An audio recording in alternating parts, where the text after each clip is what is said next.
देवते संत देवते संत निमित्त त्या प्रतिमा मी तो सांग तसे भावे असो ठावे सकळा निराकारे ओ सदिशा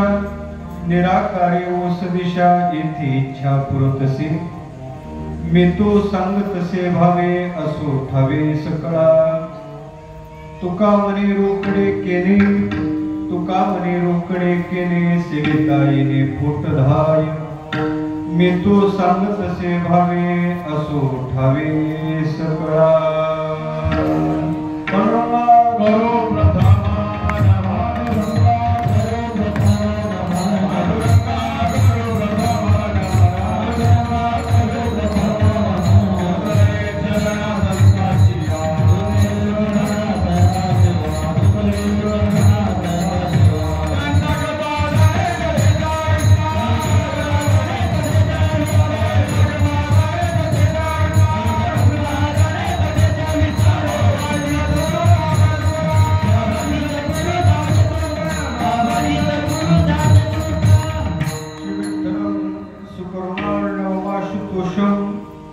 दिनेष्ट पोषण मग सहंती सिंधु शोषण श्री रुक्मिणी मतिमोषम पुरुषम पुरंतम वंदे दुरंत चरितम हृदय संचरंतम ज्ञानेश्वर भगवान विष्णु निवृत्तिर भगवान हरः सोपानो भगवान ब्रह्मा मुक्ताख्या ब्रह्मचित्कला कथम यातोसि वैकुंठम मानवं देहमत्यजं तुकाराम महासाधु कृपया ज्ञापयस्व मां सर्वमंगलमांगल्ये शिवे सर्वार्थ साधिके शरण्ये त्र्यंबके गौरी नारायणे नमोस्तुते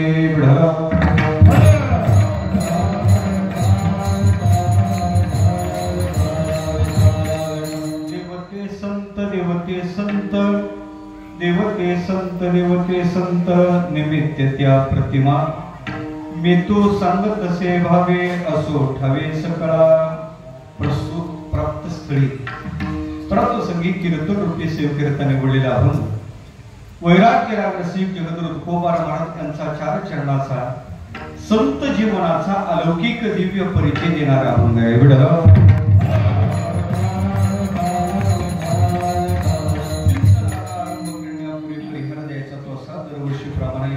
मोठ्या आनंदात आपल्या मोजे बाळग नगरीत चालू असणारा अखंड हरिनाम सप्ताह परम पूजनीय परमश्रद्धेय संत श्री महेंद्र स्वामी महाराज यांच्या 52व्या पुण्यतिथी निमित्त पुण्यस्मरणानिमित्त चालू असणारा अखंड हरिनाम सप्ताह परमश्रद्धेय परम पूजनीय मठाधिपती श्रद्धेय हरिभक्तीपरायण गोविंद बाबा चौधरी यांच्या मार्गदर्शनाखाली समस्त ग्रामस्थ मंडळी यांच्या एकत्रीकरणात भजनी मंडळ असेल त्याचबरोबर सर्वांच्या एकत्रीकरणात चालू असणारा अखंड हरिनाम सप्ताह हे 52 वर्ष बाबांच्या निर्याणाला अर्थात पुण्यतिथीला होतात. 16 वर्षापासून अव्याहत अशा प्रकारचा चालू असणारा भक्ती उत्सव हे 16 वर्ष उपांत्य दिवसाची सेवा पूजनीय गोविंद बाबाच्या द्वारा माझ्या वाट्याला आलेली आहे.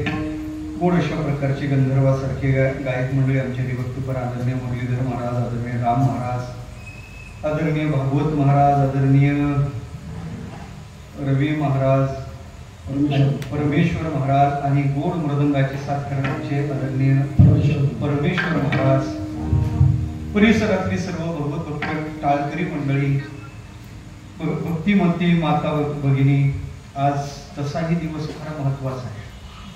हिंदू संस्कृतीच्या दृष्टीनं आजच्या दिवसाला आनंद साधारण महत्व आहे. घटस्थापना आहे, शारदीय नवरात्र आरंभ झालेली. मला तसं तर देवीचं चिंतन करायचं होतं, पण मी एकदा देवीच्या चिंतनाला देवीचा अभंग घेतला बाबा आणि अभंग घेतला त्यात गोंधळ आला. जी एकटीनं अंगात आणलं त्या अंगात आणून जशी पुढे आली तोपर्यंत ती देवी काय जायला तयारच नव्हती. तेव्हापासून मी ते घाबरलो, त्याच्यापासून मी टाळतो. आपल्या काही येत नाही, पण पुढे जर एखाद्या विशेष भगवत भक्त असेल तर कदाचित ती भावना अनावर होऊ शकते. म्हणून संतांचं जीवन आहे, संतांचा उत्सव आहे, संतांचं चिंतन घडावं, अभंगाचा प्रपंच आहे. अभंग अतिशय गोड आहे. या अभंगात संत जीवनाचा महाराज परिचय देतात. तसं ह्या उपासनेचा काळ आहे. सगळ्यांच्या अंतःकरणात सध्या शक्तीची जागृती अंतःकरणात, शक्तीचा जागर अंतःकरणात चालू आहे.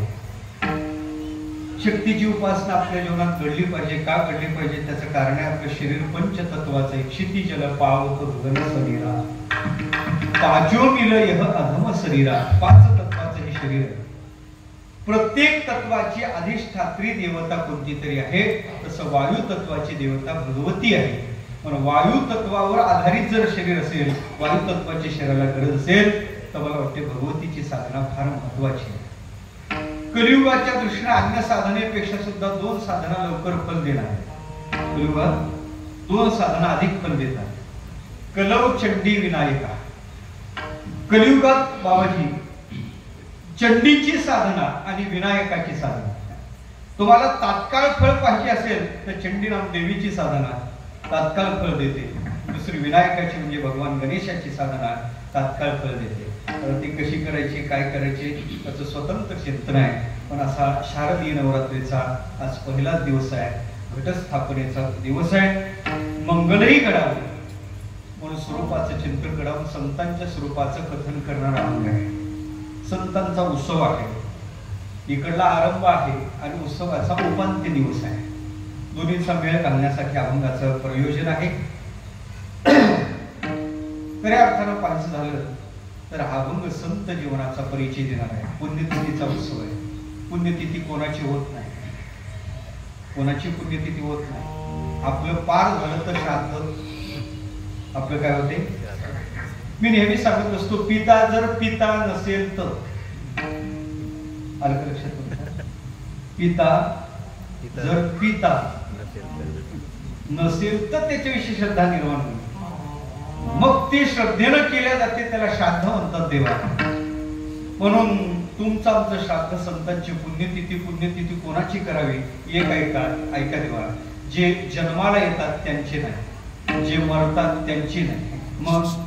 मग जन्माला येऊन जन्माची निवृत्ती करतात, मरून मृत्यूला मारतात, स्वरूपाने जे उरतात त्यांची पुण्यतिथी आहे. पूजनीय श्रद्धेय स्वामी महाराज आजही इथंच आहे. कुठे गेलेत महाराज? संत कधी मरत नाहीत. मरतात त्यांची पुण्यतिथीच करू नये. संत कधी मरत नाही. स्वामी महाराज आजही इथं आहे. 52 वर्ष झाले तरी त्यांचं अस्तित्व इथं आहे, आजही आहे. नसतं ते चैतन्य दिसलं नसतं. संत कधी मृत्यूच्या ताब्यात जात नाही. पटवून देतो मी तुम्हाला. मी तिन्ही दृष्टीने तुम्हाला पटवून देतो. साधू मरत नाही देवा. मरण म्हणजे काय? मरण शब्दाचं चिंतन करायचं झालं तर मरण शब्दाचं चिंतन श्रीमद भागवत सांगते.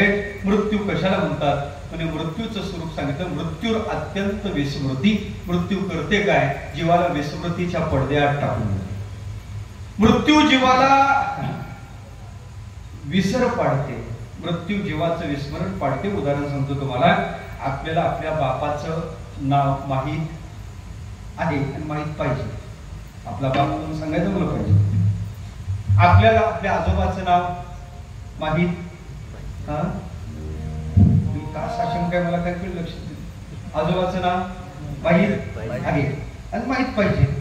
आपल्याला आपल्या पंजोबाचं नाव माहित आहे ना? माहित पाहिजे, माहित आहे. आपल्याला आपल्या खापर पंजोबाचं नाव. पंजोबाचे वडील नव्हते. पंजोबाला वडील. पंजोबाचे वडील जर असून त्यांच्या जागी त्यांच्या सातबाऱ्यावर आपलं नाव चढलं असेल तर कमीत कमी त्यांचं नाव तरी आपल्या चित्तात लक्षात पाहिजे. पण आपल्या लक्षात आहे होते नाव नाही. का नाही? का नाही आलं का लक्षात तुमच्या? का नाही? असून त्यांचं नाव नाही. असून त्यांचं नाव आज आपल्या चित्तात का नाही? त्याचं उत्तर एकच सांगतो. मृत्यूंनी त्यांचा ग्रास केला. मृत्यूंनी त्यांना विस्मृतीच्या पडद्या आड टाकून दिलं. आज आम्हाला त्यांचं विस्मरण पडलं. काही दिवसांनी देवा आमचं सुद्धा जगाला असंच विस्मरण पडणार आहे. ऐका, मृत्यू एक करतो, जगाला विस्मृतीच्या पडद्या आड टाकून देतो. पण इतका जरी प्रभावशाली मृत्यू असला तरी त्यात ताकद नाही, त्यात सामर्थ्य नाही का साधूला विस्मृतीच्या पडद्या आड टाकायचं. म्हणून तर आमचे तुकोबा म्हणतात, जगाला जो काळ भक्ष्यस्थानी ठेवतो त्या काळाच्या डोक्यावर आम्ही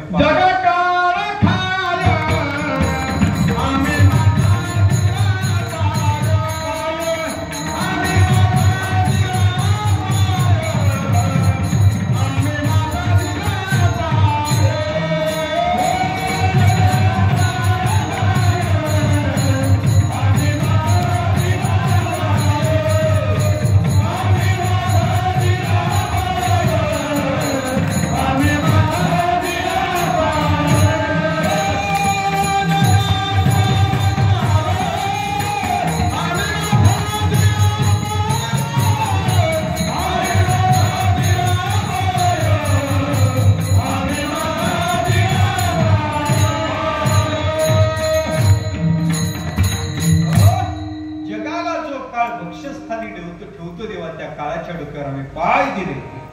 काळ सामर्थ्य नाही साधूला स्पर्श करण्याचं. काळ साधूपर्यंत जाऊ शकत नाही, म्हणून त्यांची पुण्यतिथी 52 वर्ष झाली. तो काळ आहे. पहिल्या वर्षी वडिलाचं वर्षश्राद्ध धुमधडाक्यात करतो, दुसऱ्या वर्षी वडिलाची तिथी विसरतो. पण 52 वर्ष झाले तरी बाबाची तिथी लक्षात आहे. 52 वर्ष झाले तरी स्वामीचा उत्सव आपल्या लक्षात आहे. काय याचं उत्तर एकच आहे, ते विस्मृतीच्या पडद्याआड गेले. काळ त्यांच्यापर्यंत जाऊ शकला नाही. याचं कारण आहे त्यांची पुण्यतिथी करावी. कोणाची पुण्यतिथी करावी? आणखी एक संगती सांगतो. देवा, ज्यांच्या प्राणाला गती भेटते त्यांची पुण्यतिथी नाही. ज्यांच्या प्राणाला अगती प्राप्त होते किंवा अधोगतीला जातात त्यांची पुण्यतिथी नाही. पाप करतो तो जीव अधोगतीला जातो, पुण्य करतो त्याला गती प्राप्त होते, स्वर्गादी गतीला जातो, ब्रह्मलोकात जातो, वेगवेगळ्या लोकांतरात जातो. त्यांची पुण्यतिथी, स्वर्गात गेले त्यांची पुण्यतिथी करू नये. आपण तरी उसकी कवन करायची. नरकाला गेले त्यांची पुण्यतिथी नाही, त्यांची करायची झाली तर पाप तिथी करायची. अलग लक्षात. त्यांची काय करावी? पाप तिथी करावी. साधूचं काय होते? साधूच्या प्राणाला गती भेटत नाही, म्हणजे ऊर्ध्व गतीला साधू जात नाही, आणि साधूच्या प्राणाला अगती किंवा अधोगती सुद्धा प्राप्त होत नाही. साधूचं होते काय? होते काय? ब्रह्मसूत्रात चिंतन आहे. ब्रह्मसूत्र सांगते नतस्य प्राणः उत्क्रामन्ते भवति. त्यांचे प्राण उत्क्रांतीत होत नाही. होते काय त्यांच्या प्राणाचं?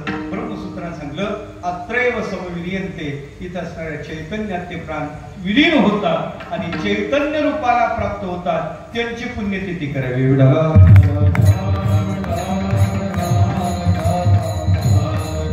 स्वामी महाराज आजही चैतन्य रूपाने इथं आहेत. तर कार्यक्रमातलं हे चैतन्य दिसलं नसतं. त्यांची पुण्यतिथी करावी देवा. आज संत श्री बहिण स्वामी महाराज यांची पुण्यतिथी, भव्य दिव्य उत्सव. उद्या सांगतेचा म्हणजे प्रसादाचा दिवस आहे. आज तसं सप्ताहात कीर्तन मागणी केली पाहिजे, पण मागायचं लोकांना सांगायची गरज नाही. मागतच असतात. किती मागतात सांगू? जन्माला तसं मागतात ते मरेपर्यंत.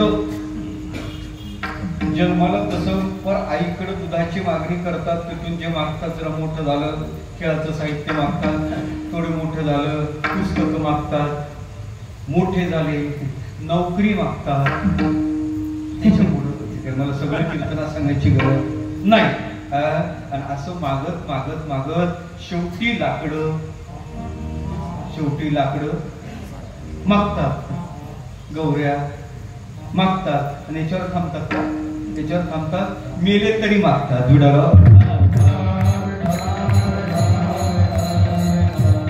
माझं वाक्य तुमच्या लक्षात येणार ना? मी पटवून देतो. जीव मेला तरी मागतो देवा, मेला तरी मागतो. यांना मागण्याचं शिकवण्याची गरज नाही. मेला तरी मागतो. पटवून देतो. एकाच्या महाभागाचं 10व्याचं प्रवचन माझ्या वाट्याला. संप्रदायाचा नियम आहे कीर्तन 2 तास, प्रवचन 1 तास, गोंधळ रातभर असतो. लक्षात नियम आहे. एका महाभागाचं 10व्याचं प्रवचन मी करत होतो. प्रवचन करता करता 1 तास कधी आटोपला काही लक्षातही आलं नाही. मी विचारलं का हो पिंडाला शिवला? पण ते पिंडाला कावळा शिवेपर्यंत ते प्रवचन. इकडे आहे का नाही पद्धत माहित नाही मला. दाव्याला नाही का? ते पश्चिम महाराष्ट्रात आहे ते पद्धत. नाशिक जिल्हा. पिंडाला जोपर्यंत कावळा शिवत नाही तोपर्यंत बुवानी प्रवचन करायचं. अर्ध्या तास शिवलं तर अर्धा तास, पाऊण तास शिवला तर 1 तास शिवला तर प्रवचनाचा वेळ 1 तास. 1 तास आटोपला तरी पिंडाच्या जवळ कावळा आला नाही. मी लोकांना विचारलं का हो शिवला का पिंडाला कावळा? म्हणजे बुवा चालू दे, आणखी कावळा फिरलाय नाही. पार 1.25 तास प्रवचन झालं. 1.25 तास. पुन्हा विचारलं का हो शिवला पिंडाला कावळा? म्हणजे बुवा चालू द्या, आणखी कावळा आलाच नाही. पार 1.5 तास प्रवचन झालं. काव शिवला पिंडाला कावळा म्हणे बुवा चालू द्या. आता मला मोठी चिंता पडली. 1 तासाचं भांडवल मुरलीधर महाराज 1.5 तास केलं. किती? 1 तासाचं प्रवचन 1.5 तास केलं. मी आता विचारत पडलो पिंडाला कावळा नाही शिवला तर आपल्याला शिवल्याशिवाय राहणार. पुन्हा विचारलं शिवला का पिंडाला कावळा? म्हणजे बुवा चालू द्या. पार 1.25-2 तास प्रवचन झालं. माझी दयनीय अवस्था एका प्रवचन ऐकणाऱ्याने पाहिली आणि मग त्याने सांगलं म्हणे बुवा पिंडाला कावळा काय शिवत नाही हे मला चांगलं माहित नाही. गेलेला माझा जीवश्य कंठस्य आहे. फक्त तुम्ही मला प्रवचनातून सुट्टी द्या. पिंडाला कावळा शिवण्याची जबाबदारी पठ्ठ्या घेतो. काहीच हरकत नाही. 1.5-2 तास आटोपलेले होते. तेवढ्यात तो प्रवचनातून उठला. प्रवचनातून बाहेर पडला. गाडी उभी होती. गाडीला किक मारली. तसा दुकानात गेला आणि एक बॉटल खरेदी केली. बिसलरी पाण्याची नाही. बॉटल खरेदी केली आणि तो पिंडाच्या दिशेने निघाला. गाडीला का त्यानं ब्रेक केला तर पाठोपाठी निघलेला कावळा त्याने ब्रेकच केला. तो पिंडाजवळ आला आणि त्यानं ती बॉटल टेकवली रे टेकवली. त्या पिंडाला कावळा शिवला.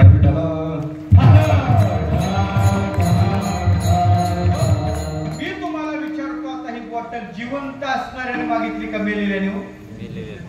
मी काय सांगितलं तुम्हाला? जीव जिवंत असेपर्यंत मागतो यात विशेष नाही. जीव मेला तरी मागतो. देवा जीवाचा स्थायी भाव मागणं आहे. जीव मागतच असतो. जीवाला मागण्याचं सांगण्याची काय गरज आहे? जीव मागतच असतो.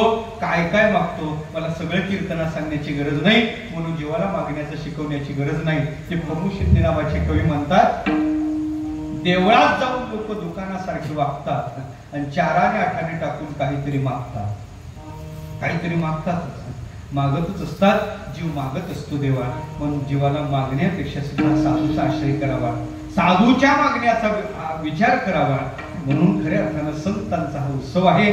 संतांचं चिंतन घडावं. पण अभंगाचा प्रपंच आहे.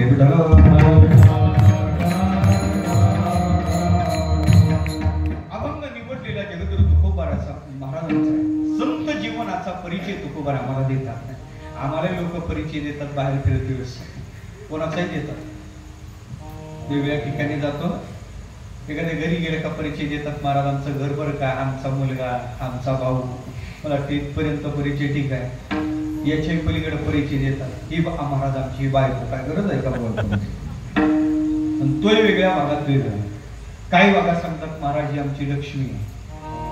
काही भागात सांगतात महाराज ही आमची मंडळी आहे. काही भागात सांगतात महाराज हे आमच्या घरचे आहे. इकडे काय मनी बाई बरोबर आहे ना बाबू? आयुर्वेदिक भाषा आहे. मनी बाई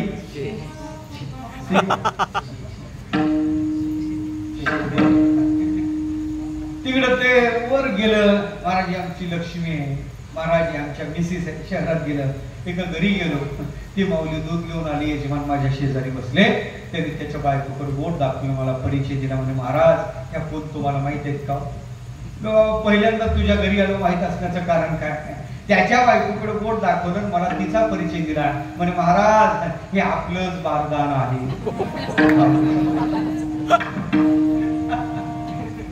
बायकोचा परिचय काय दिला? असा परिचय मला आतापर्यंत झाला नव्हता. नाविन्यपूर्ण परिचय होता.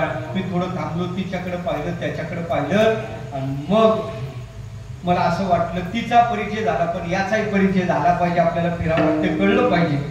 याला काय म्हणतात कळलं पाहिजे. मी थोडं थांबलो. तिच्याकडे पाहिलं, त्याच्याकडे पाहिलं पण मग तिला विचारलं, ताई हे तुमचे कोण आहेत? आता ती त्याचीच बायको होती. बोलायला तेवढीच खमक. तिने त्याच्याकडे बोट दाखवलं आणि त्याचा परिचय दिला. म्हणजे महाराज हे आमचं ना भंगार आहे.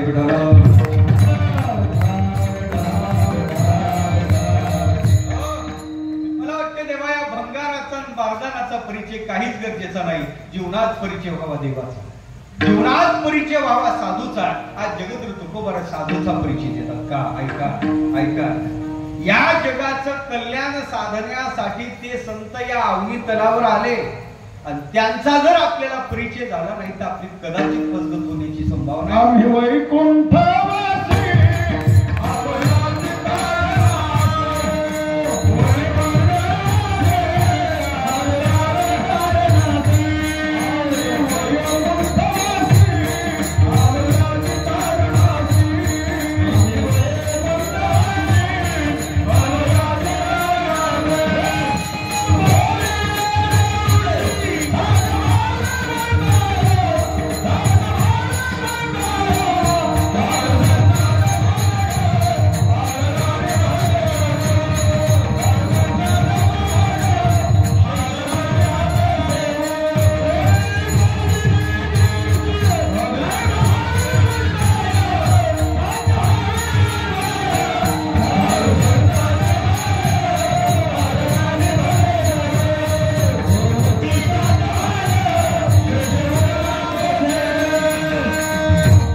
आले बाबा?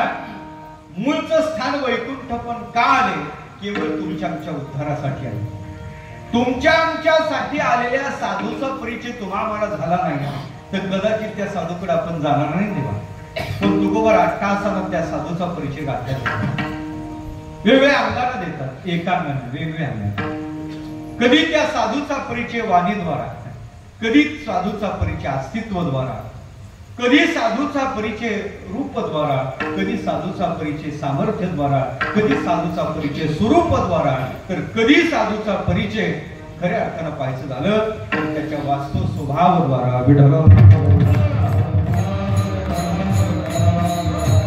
कधी कधी व्यक्तीचा परिचय त्याच्या बोलण्यातून होतो, वाणीतून होतो. माणस जाणीचे बोले, व्यक्ती बोलला का कळतो, त्याच्या बोलण्यातून कळतो. उदाहरण सांगतो तुम्हाला. व्यक्ती बोलला का त्याचा परिचय होतो. ज्या अर्थी कान बिघडलं ना, तो असला पाहिजे, तो काहीतरी बोलला पाहिजे. व्यक्ती बोलला का त्याच्या बोलण्यातून त्याचा परिचय होतो. उदाहरण सांगतो तुम्हाला. काही खेड्यातली मंडळी कुंभात गेली. कुंभात गेल्यानंतर त्यांना काही साधू दिसले, 3 भगवे कपडे घातले साधू दिसले. खेड्यातली असणारी मंडळी त्यांना वाटलं बरं दिसायला 3 भगवे वस्त्र धारण करणारे साधू कोण असतील बरे, यांची जात कोणती असेल जात. अलीकडे साधूच्या जातीवर फार ब्राह्मण काय देव झालं. कोणत्या जातीचे असतील बरं? जातीनं पुचे साधू की पुछरीचे घ्या. पण अज्ञानी लोक साधूच्या जातीकडे एक ऐका, वैष्णवाची याती वाणी जो आपण आपल्या मुखातून वैष्णवाची याती मुखातून काढू नाही देवा. पण त्यांच्या अंतःकरणात जिज्ञासा निर्माण झाली, कोण असतील बरं? बरं डायरेक्ट कसं विचारायचं, महाराज तुमची जात कोणती, कसं विचारायचं डायरेक्ट? एक करू म्हणे, साधू बोलले का आपल्याला साधूच्या बोलण्यातून लक्षात येईल हे साधू कोण आहे. पहिल्या साधूकडे आले, काय बोलायचं साधूला? आता साधूला काय बोलावं हे ठरलेलं आहे. आकडा कोणता लागेल नाही बोलायचे, हे विचारायचं साधूला. हे नाही विचारायचं महाराज आकडा कोणता लागेल, साधूला बोलावं. काय बोलावं? महाराज माझा उद्धार कधी होईल? उद्धार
समाधान करा.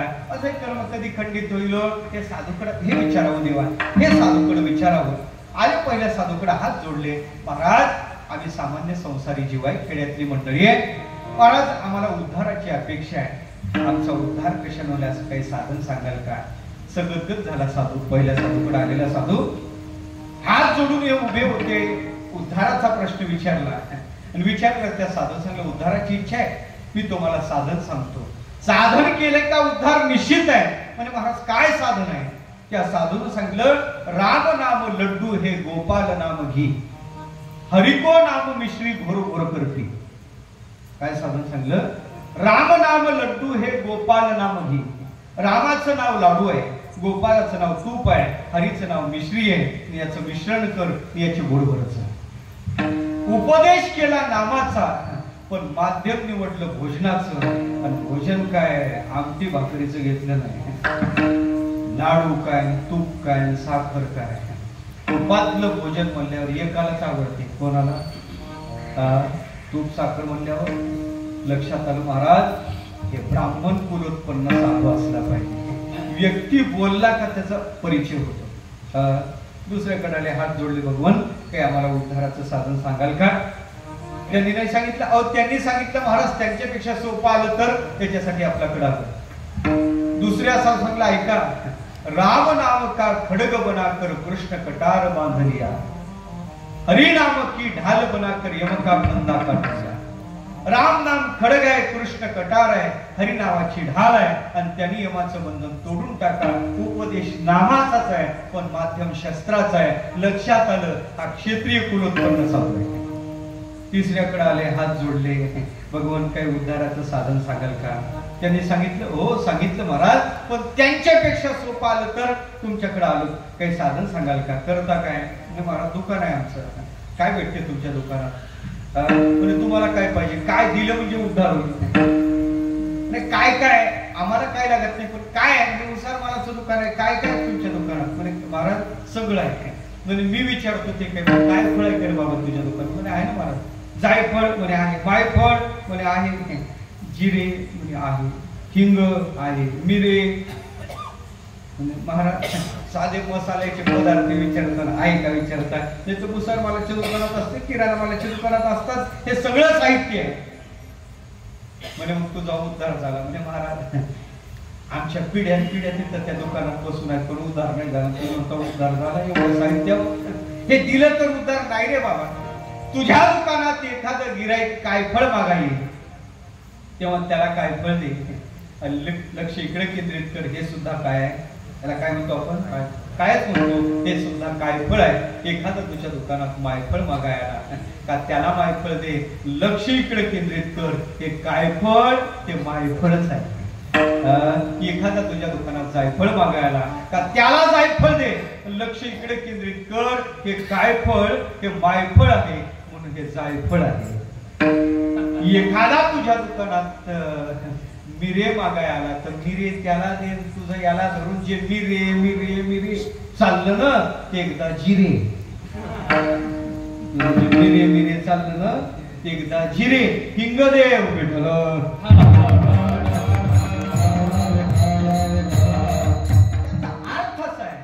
उपदेश केला पण व्यवहाराच्या माध्यमात केला। कुलोत्पन्न साधू असला पाहिजे। व्यक्ती बोलला त्या व्यक्तीच्या बोलण्यात परिचय होतो, तसं साधू बोलला त्या साधूचा बोलण्यातून परिचय होतो। संत आम्हाला कधी कधी त्या संतांचा वाणीद्वारा परिचय देतात।